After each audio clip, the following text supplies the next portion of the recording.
Hello, everybody. How's it going? Back with Dar. We're back with Dar. And Gabrielle actually said, like, what was it? This video was her idea, and I thought it was great, which is basically where not to spray your fragrances when you're going on a date night, or even, I guess, a date in general. In general, okay. Right? And I guess this kind of implies, like, something potentially afterwards. You know what I mean? Like, the one thing that she said was in the front and the side of the neck area. What do you think about that? I would have to agree, but it depends on what date. Because I would say, like, if it's like your first time dating and, like, you know, you don't do the whole making out on the first date, like heavy stuff, then the neck is a great place to spray it because, you know, you give them a hug and it's just like their nose is right there.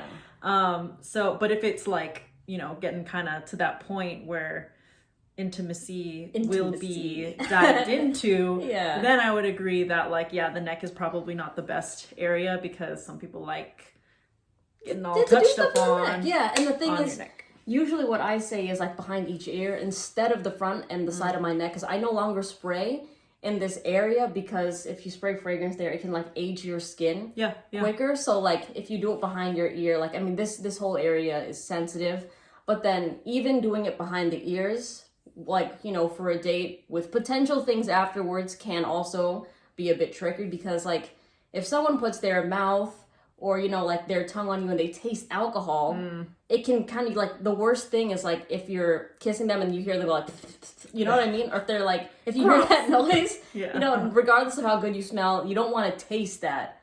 You know what I'm saying, right? I feel that. Now, what do you think of the back of the neck? As a no-go zone. Oh, as a no-go? No, I think it depends. Okay. Who's. You know what I mean? Like, if you're, you know, if you're in a, let's say, from my perspective, straight relationship, if you're a guy, totally. Yeah. You know, but if you're a girl, you never know. Yeah, okay, I get you, yeah. So, so, you know, like, the neck area can be a bit tricky, and also the chest area. I'm not talking about over clothes, just, like, on your, like, an open chest in general, just because, again, like, mouths like to travel there, and it's also, like, you don't want the kind of reaction as well. So what I would suggest, and you tell me if you agree with this, wrists. What do you think about, like, spraying on your wrist? And also kind of, like, your pulse point here, because these are two pulse points. I feel like it's better off being sprayed here. Okay, yeah. So whether it's skin or if you're wearing, like, a clothes or whatever, you definitely should be spraying on your arms, because you give somebody a hug, you wave, you walk, it's picking up air, and, like, the fragrance is blowing more around you when you put it in that area. So I would prefer back of the elbow rather than wrist. Yeah, you know what? And the thing is, clothes are, like, total, like, are green light. You know what I mean? I feel like, because clothes, they carry the scent really, really well, whether you put it, like, on your shirt or your sweater and it's just, like, right here, or the back of your shoulders, or just, like, the middle of your back. It's totally fine. Now, another one that's, like, tricky for some people, like, for example, Gabrielle likes to spray it in her hair. Like, she has a lot of curls that hold it.